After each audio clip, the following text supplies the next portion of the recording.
말씀을 봅니다. 오늘 같이 볼 말씀은 사도행전 4장에 있는 말씀입니다.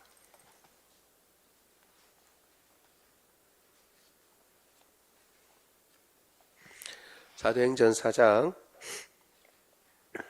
1절로 12절까지의 말씀을 봅니다. 제가 가진 성경으로 신약 192쪽에 있습니다. 사도행전 4장 1절로 12절까지의 말씀을 교독합니다. 제가 먼저 4장 1절 읽습니다. 사도들이 백성에게 말할 때에 제사장들과 성전 맡은 자와 사두개인들이 이르러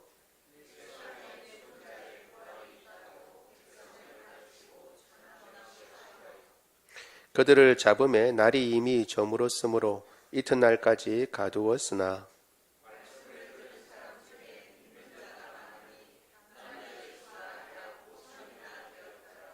이튿날 관리들과 장로들과 서기관들이 예루살렘에 모였는데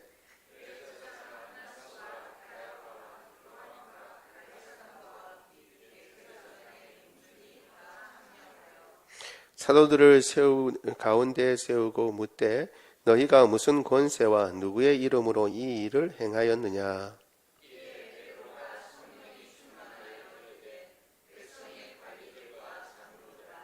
만일 병자에게 행한 착한 일에 대하여 이 사람이 어떻게 구원을 받았느냐고 오늘 우리에게 질문한다면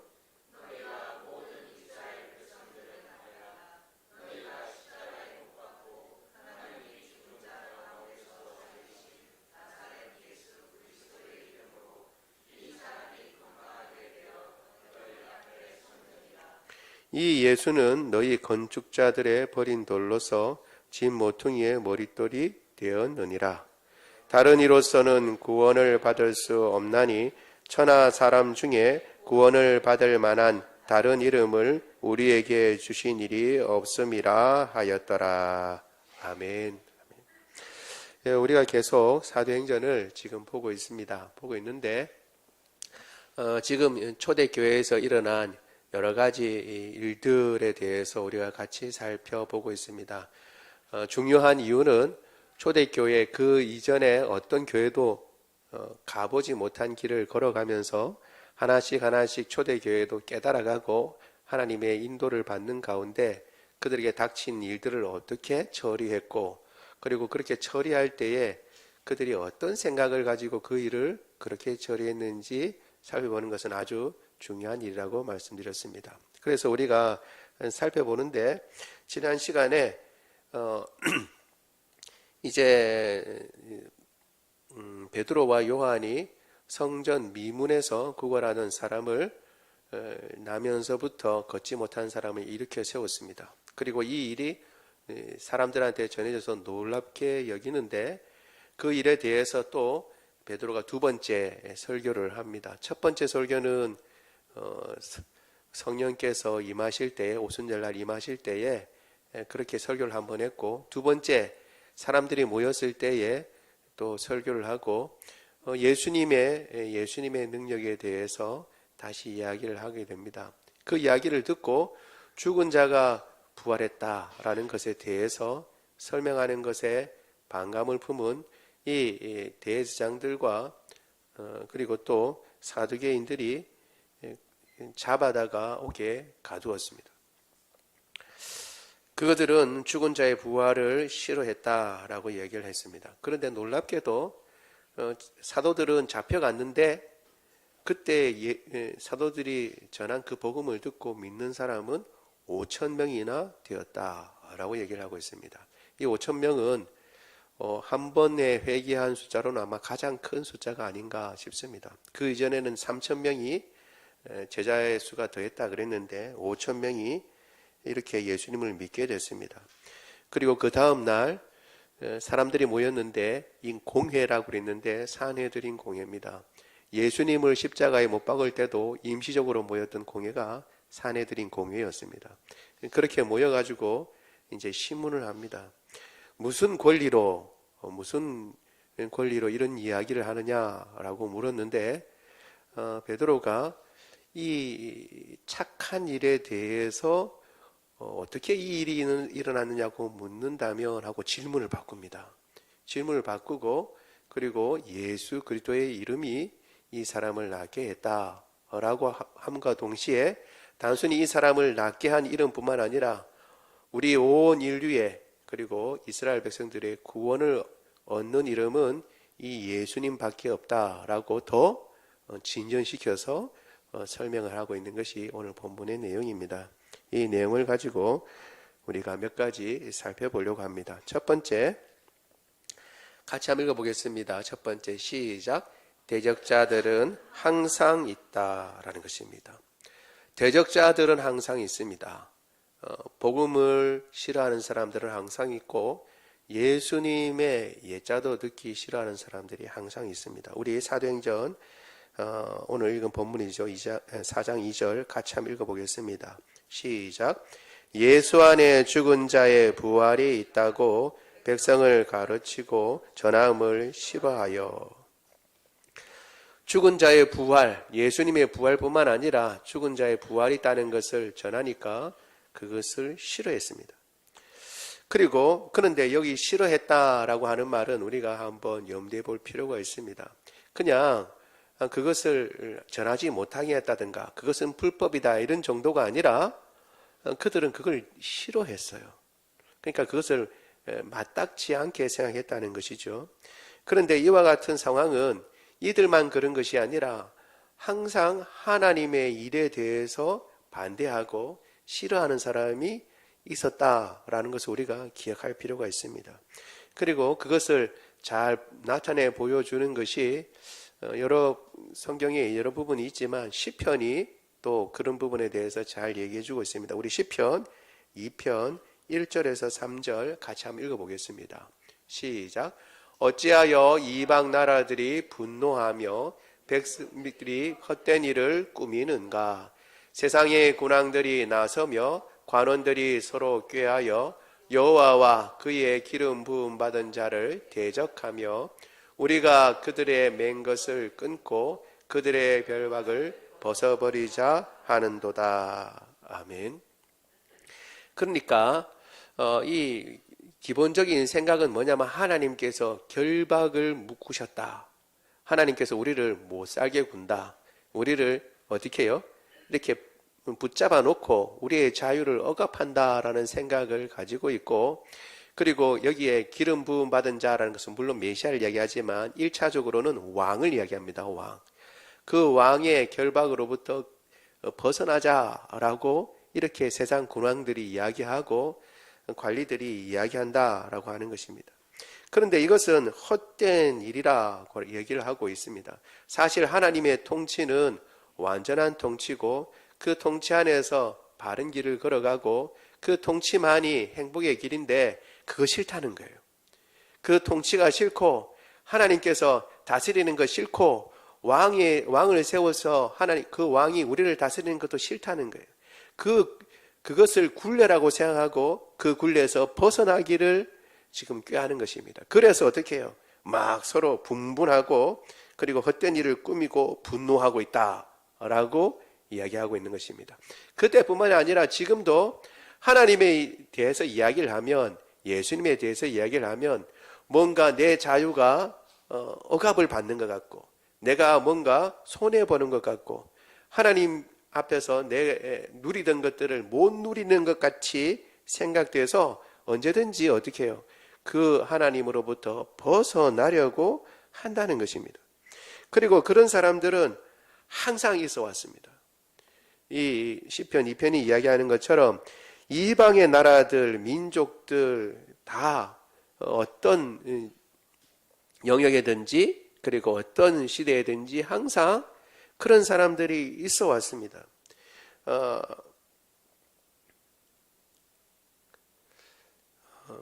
이 싫어한다라고 하는 것을, 싫어한다는 말은 신약 성경에서 딱 2번 쓰였어요. 전함을 싫어한다. 원래 싫어한다는 말은 여러 번 쓸 수 있잖아요. 그렇죠? 그런데 이 단어만은 딱 2번 쓰였는데 나머지 한 번 쓰인 곳이 사도행전 16장 18절에 쓰였어요. 같이 한번 읽어보겠습니다. 시작.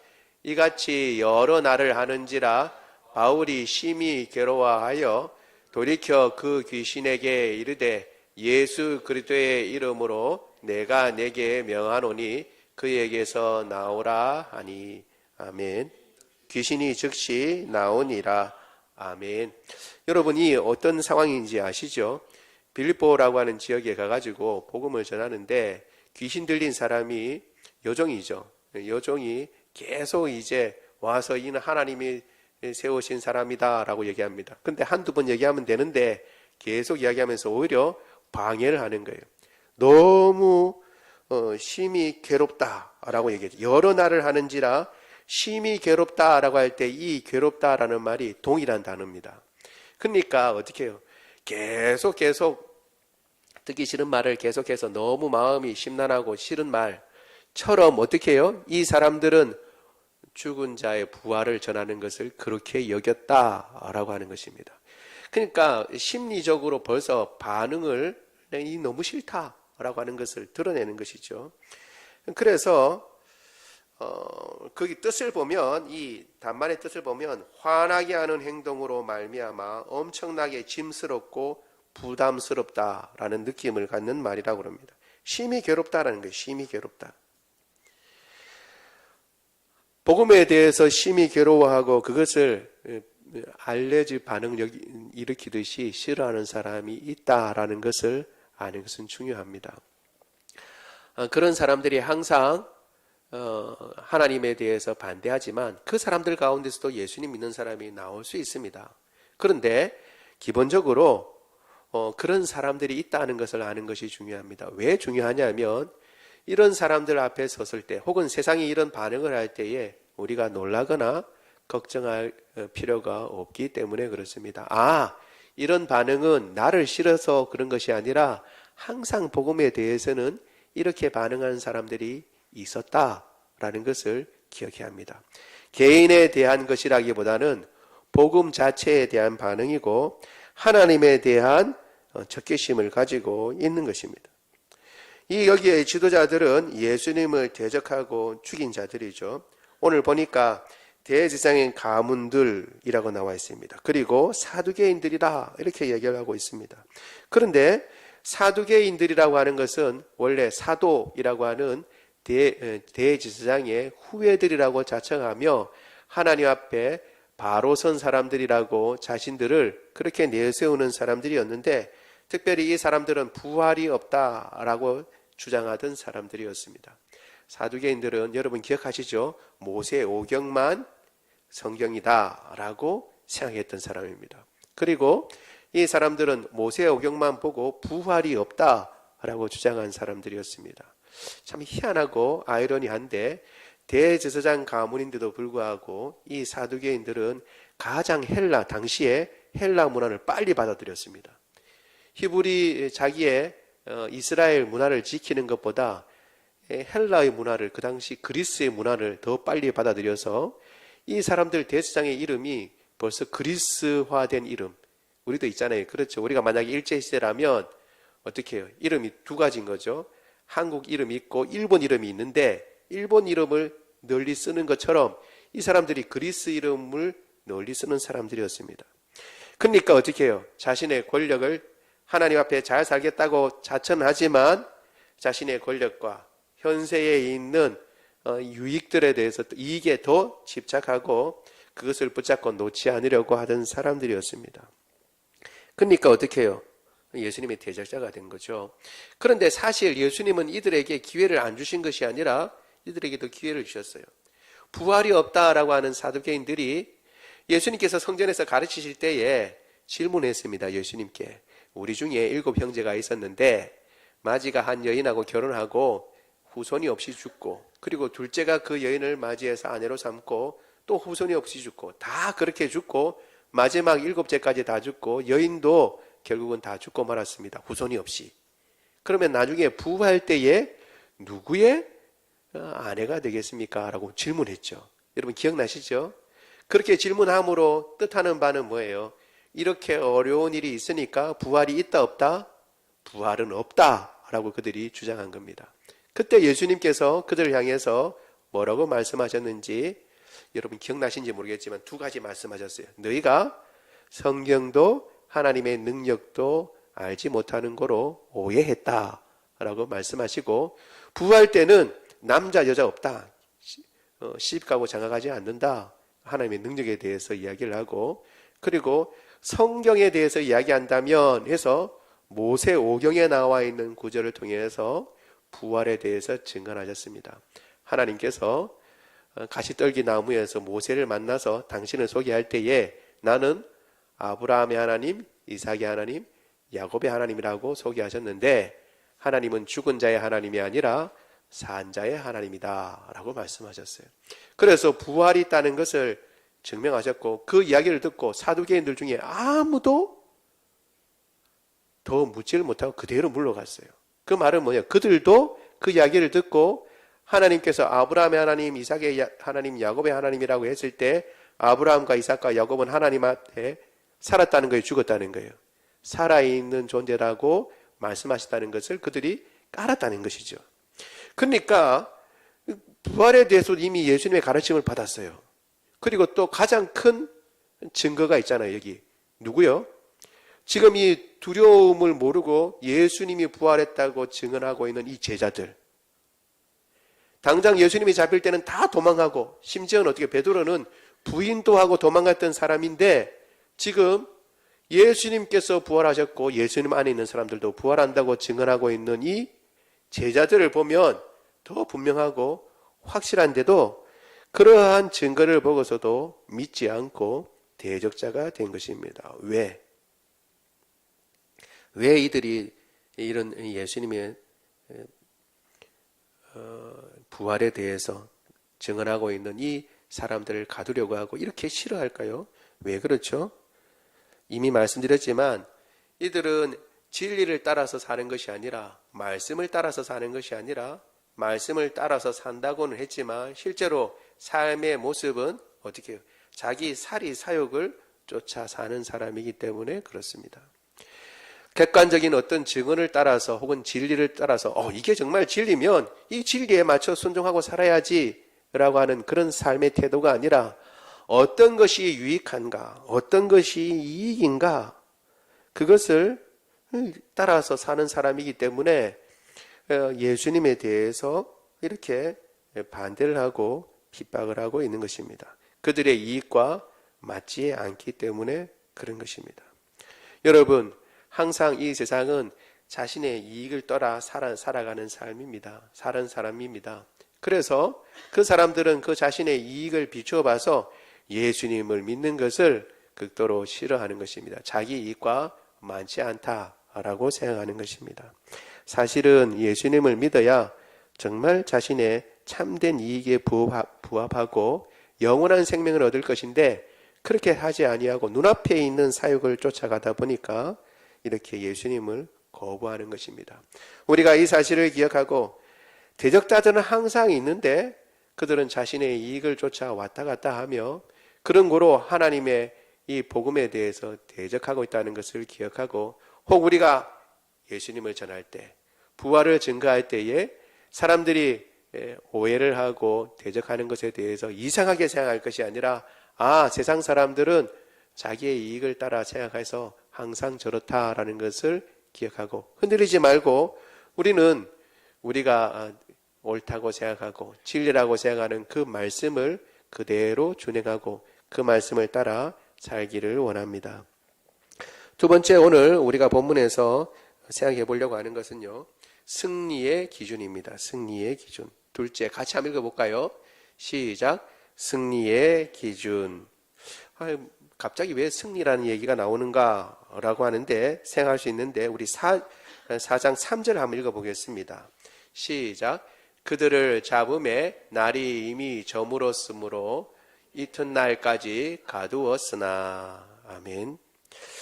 여러분, 한 구절이지만 이 구절을 가지고 여러 생각을 할 수가 있습니다. 먼저 한번 생각해 보죠. 이 잡혀서 지금 옥에 갇힌 이 모습은 승리의 삶이라고 할 수 있겠습니까? 승리의 삶이라고 하기에는 좀 거리가 먼 것 같지요. 먼 것 같습니다. 여러분, 생각해 보면 이 옥에 갇힌 이 사람들은 어떤 사람이에요? 오순절날 성령을 받은 사람들입니다. 그래서 어떻게 해요? 사람들이 다 놀라서 무슨 일이냐라고 할 때에 벌떡 일어나서, 옛날 같으면 도망갔지만 벌떡 일어나서 너희가 지금 경험하고 있는, 보고 있는 이 일은 선지자 요엘이 말하는 것인데 하나님께서 하나님의 당신의 영을 부어주겠다고 하는 그 일이 지금 일어난 것이다 라고 얘기를 하고, 그리고 어떻게 해요? 이 일이 일어난 것은 예수님이 메시아이시기 때문에 그렇다. 너희가 잡아서 넘겨줘 죽게 한 그 예수님이 메시아다. 그를 믿어야 한다 라고 얘기를 했습니다. 그렇지요? 그때 사람들의 반응이 어떻게 해요? 어떻게 했어요? 얼마 전에는 예수님을 십자가에 못 박으라고 한 사람들이 놀랍게도 그러면 우리가 어떻게 할꼬? 라고 이렇게 이야기하는 사람들이었습니다. 우리 사도행전 2장 37절 같이 한번 읽어보겠습니다. 시작. 그들이 이 말을 듣고 마음에 찔려 베드로와 다른 사도들에게 물어 이르되 형제들아 우리가 어찌할꼬 하거늘. 아멘. 반대하고 예수님을 못 박았던 사람들도 어떻게 해요?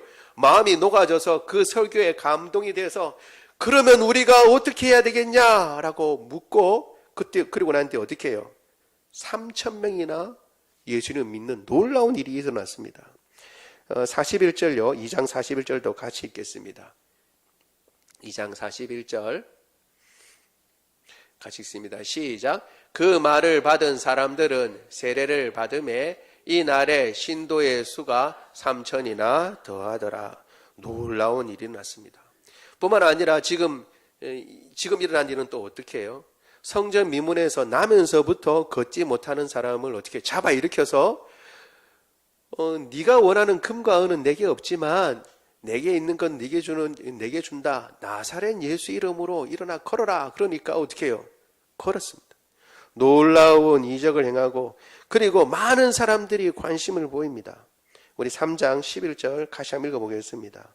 시작. 나은 사람이 베드로와 요한을 붙잡으니 모든 백성이 크게 놀라며 달려 나아가 솔로몬의 행각이라 불리는 행각에 모이거늘.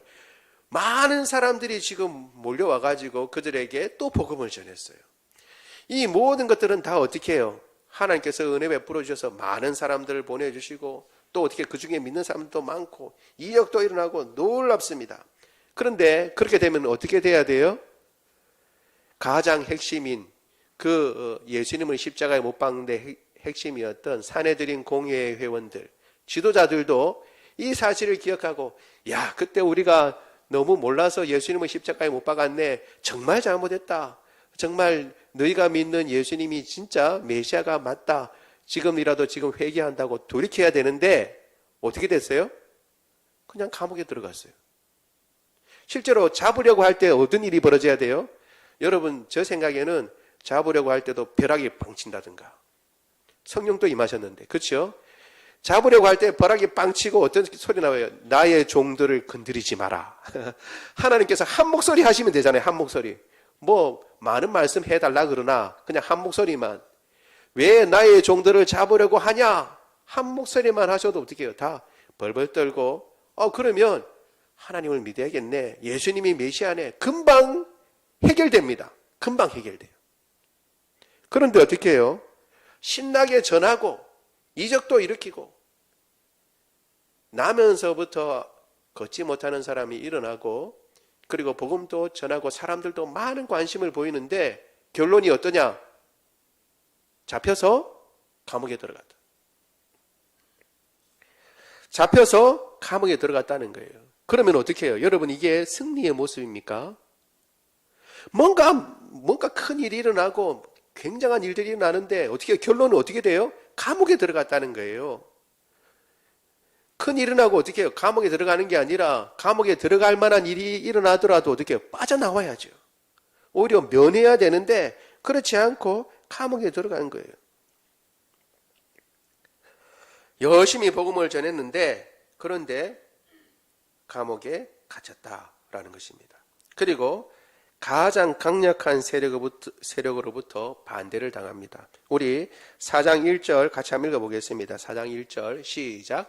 사도들이 백성들에게 말할 때에 제사장들과 성전 맡은 자와 사두개인들이 이르러. 아멘.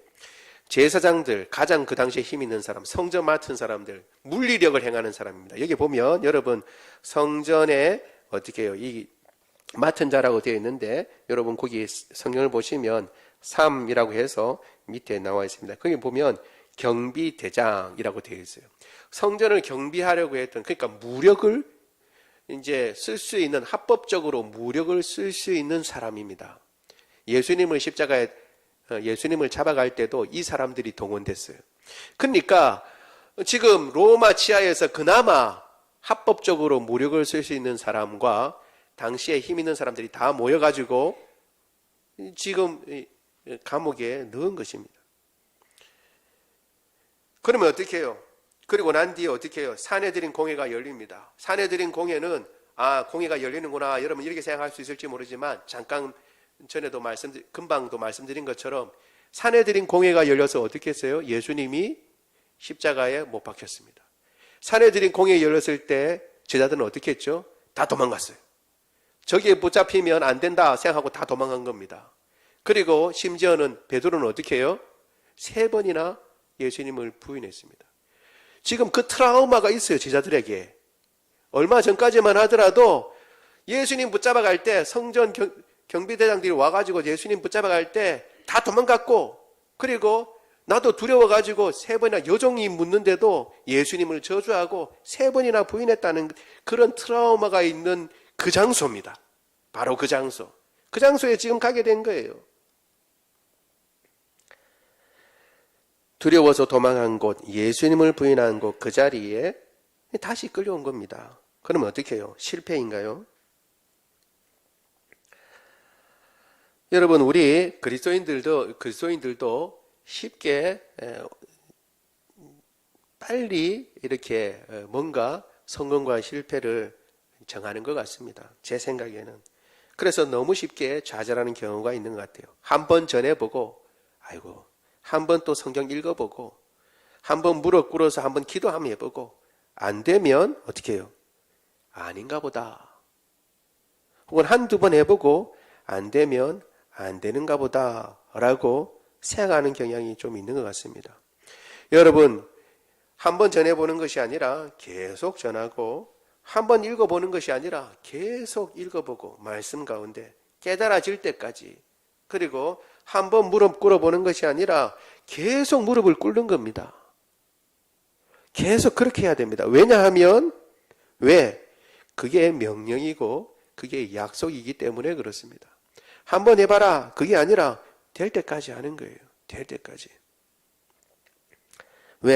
하나님께서 약속하셨고 명령하셨기 때문에. 땅끝까지 이르러 내 증인이 되리라고 하셨기 때문에, 그러니까 어떻게 해요? 계속 전하는 거예요.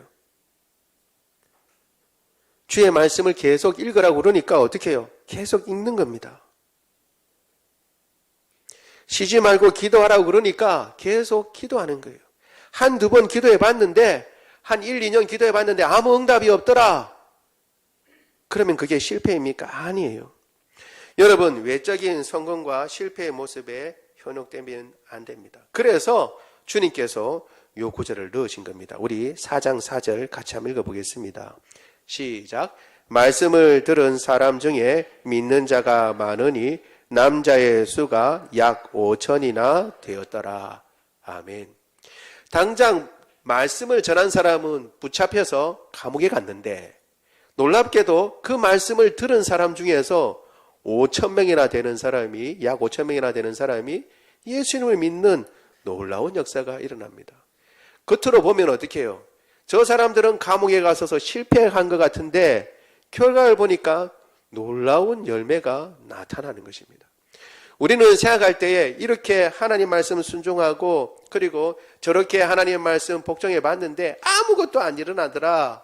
도대체 뭐가 하나님 말씀에 순종했는데 뭐 변한 게 있어야지 라고 생각할지 모르지만, 다른 부분에서 하나님은 그 순종을 가지고 역사하시는 거예요. 그래서 놀라운 일을 이루시는 것입니다. 어떻게 해요? 사도들이 높임을 받고, 사도들이 어떻게 해요? 사람들 앞에서 칭찬을 받고, 그 다음에 지도자들로부터 머리를 조아림 받고 높은 자리에 이르는 것이 아니라, 그들은 갇혔지만 구원받는 사람은 더 많아지는 이런 놀라운 역사가 일어난다는 것입니다.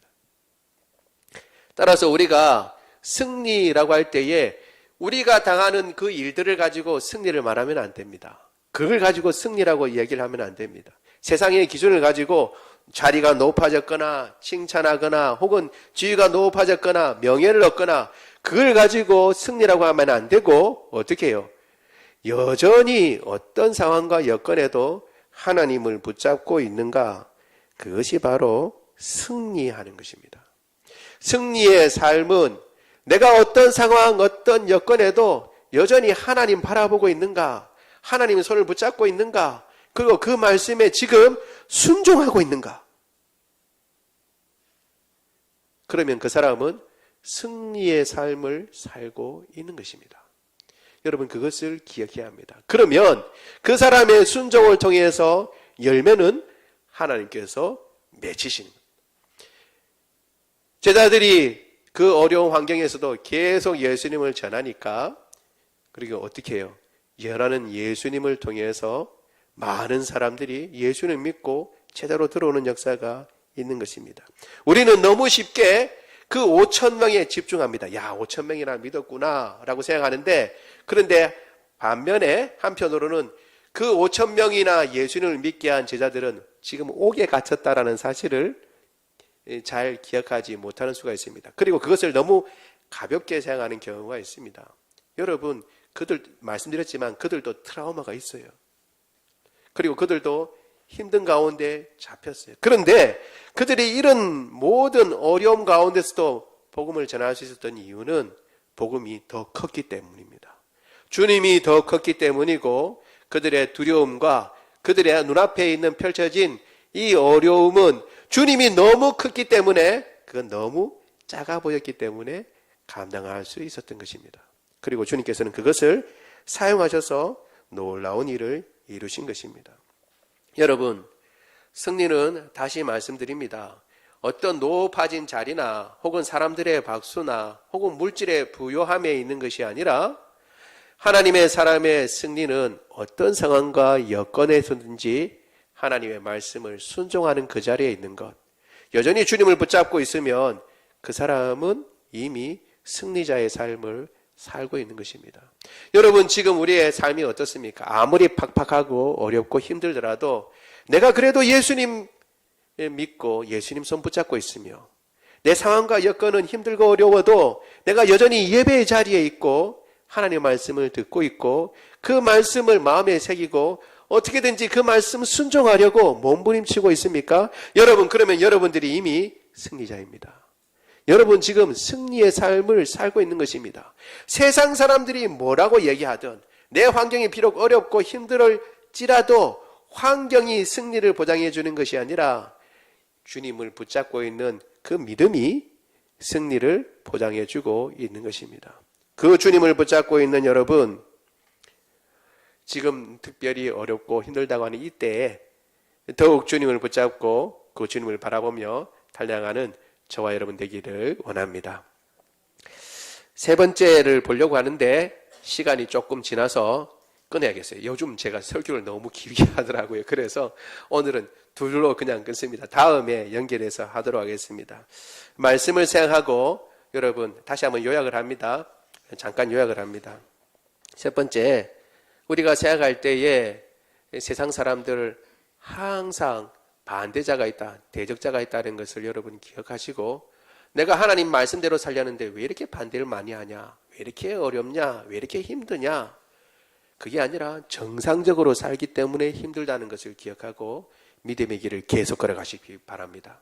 뿐만 아니라 세상에서 살아가는 승리의 모습이 아니라 할지라도 내가 살아가는 믿음의 모습이 사람들이 볼 때는 아이고 왜 저렇게 사냐, 왜 저렇게 감옥에 갇히냐, 왜 저렇게 사서 고생이냐 라고 하는 그런 삶을 살지라도 여전히 내가 예수님 붙잡고 있다면, 예수님 그 말씀에 순종하고 있다면 그것이 승리의 삶이요, 그 삶을 통해서 주님께서는 놀라운 일을 행하신다는 것을 기억하고 당장은 눈에 안 보여도 승리자의 삶을 살아가는 저와 여러분 되기를 원합니다. 말씀을 가지고 우리 같이 찬양하도록 하겠습니다. 오늘 우리 찬양을 하면서 성찬식 준비해 주시면 좋겠습니다. 마지막 찬양, 우리 찬송가 344장 믿음으로 가리라, 우리 같이 찬양합니다.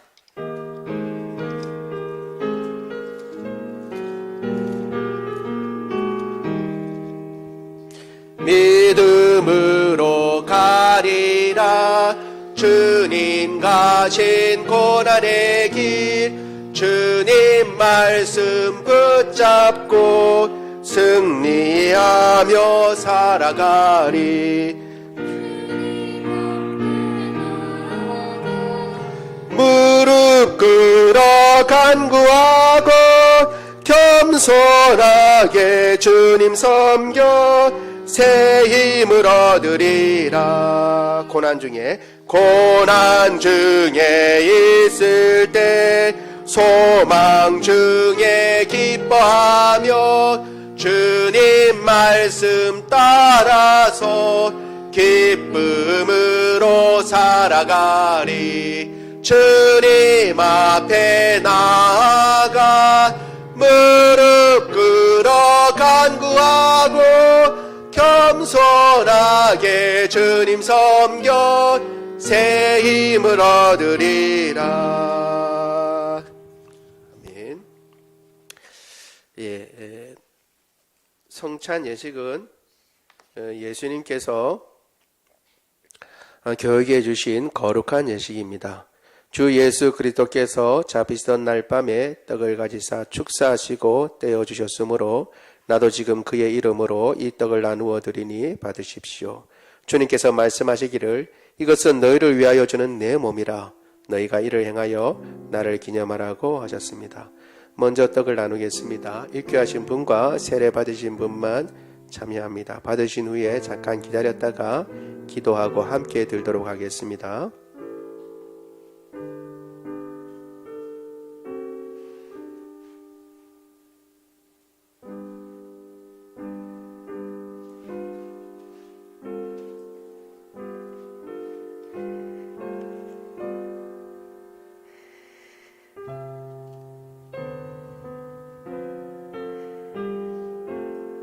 우리가 너희를 위하여 기도할 때마다 하나님 곧 우리 주 예수 그리스도의 아버지께 감사하노라.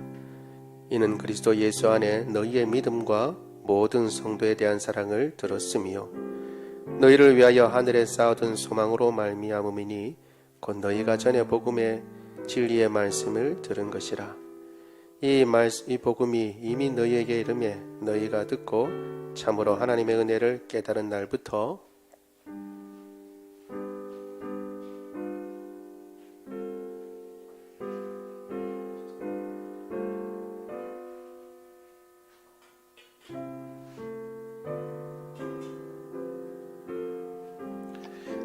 기도하겠습니다.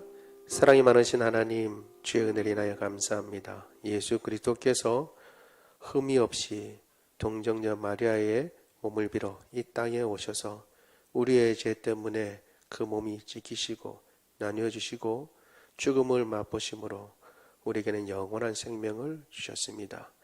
이 영생의 양식을 먹고 이 영생의 양식을 맛보고 주님과 같이 연합하여 한 몸이 되고 한 지체가 되게 하시니 감사합니다. 더불어 한 지체가 된 우리 형제자매들 서로 사랑하며 서로 아끼고 서로 돌보며 한 몸이 된 것을 확인하는 시간 되게 하여 주옵소서. 우리 주 예수 그리스도의 이름으로 기도드리옵나이다. 아멘.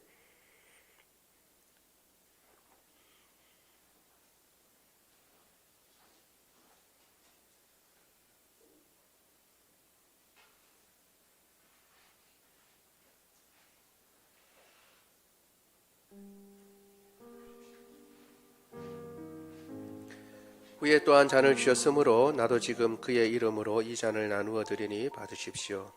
우리 구주께서도 또한 잔을 가지고 축사하신 후 제자들에게 주시며 말씀하시기를 너희가 다 이것을 마시라. 이것은 죄사함을 얻게 하려고 많은 사람을 위하여 흘리는 바 나의 피 곧 언약의 비니라고 하셨습니다. 혹시 떡을 받으셨는데 잔을 안 받으신 분은 없도록 다 받으시기 바랍니다.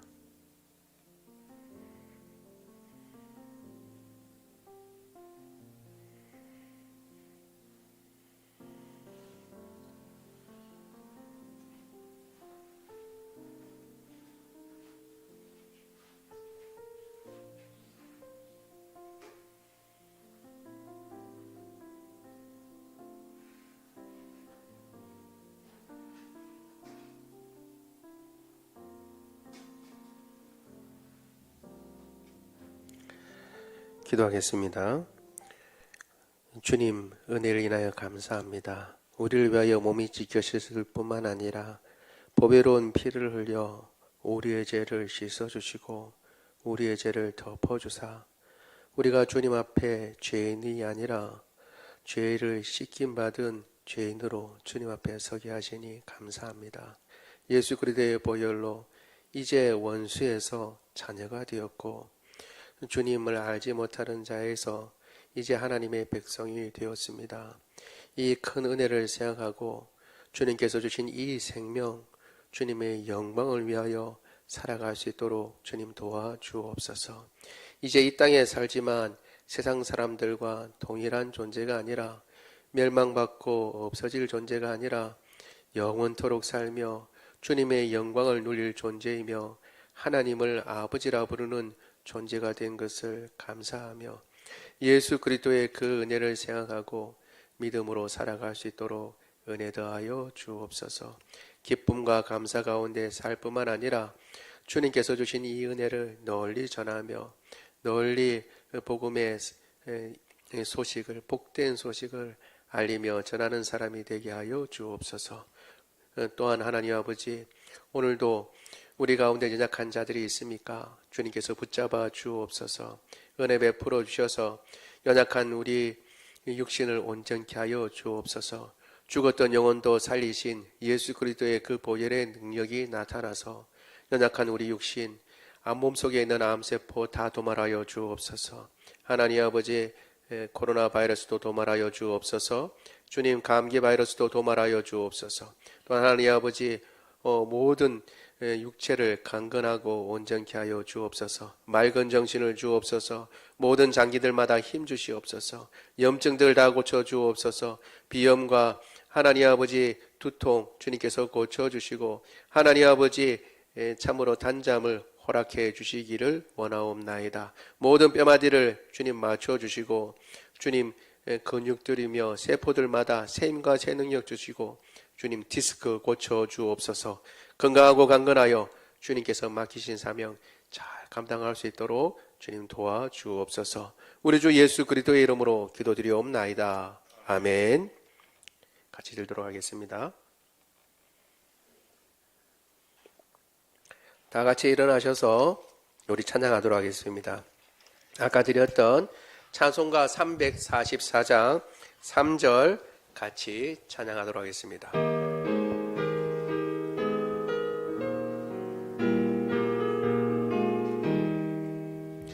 악한 세력에 워싼 큰 고난이 닥쳐와도 주님 말씀 붙잡고 권능으로 물리치리. 주님 앞에 나아가 무릎 꿇어 간구하고 겸손하게 주님 섬겨 새 힘을 얻으리라.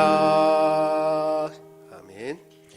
지금은 우리 주 예수 그리스도의 은혜와 하나님 아버지의 무궁하신 사랑하심과 성령님의 교통하심이 언제나 하나님을 대적하고 그리고 주님이 세우신 참된 구세주 메시아 예수 그리스도를 대적하는 사람들이 있어 왔다고, 그리고 그 사람들도 주님의 때에 회개하고 돌이켜 주의 백성이 되었다는 사실을 기억하고 지금 당하는 어려움과 예수님 믿는 것 때문에 손해보는 모든 손해들 염두에 두지 아니하고 끝까지 주의 말씀조차 순종하고 승리의 삶을 살아가는데 그 승리의 삶은 환경이 아니라, 여건이 아니라, 어떤 환경이든 어떤 여건이든 주님 붙잡고 주의 말씀에 순종하고 그 주님과 동행하는 삶이라는 것을 기억하고 그 삶을 살아가기로 다짐하는 주의 모든 백성들 머리 위에 지금로부터 영원토록 함께하시기를 간절히 축원하옵나이다. 아멘.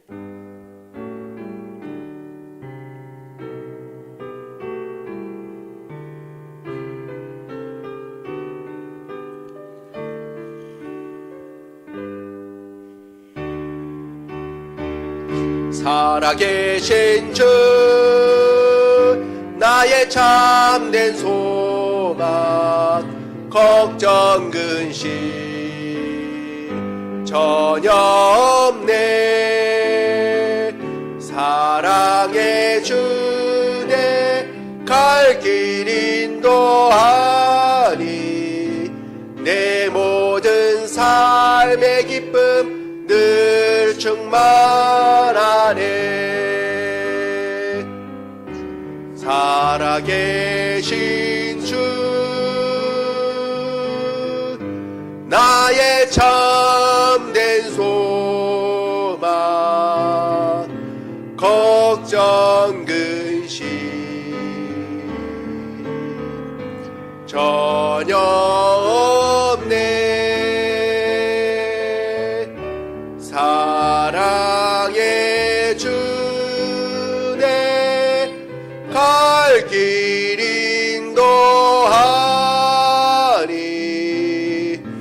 내 모든 삶의 기쁨 늘 충만하네.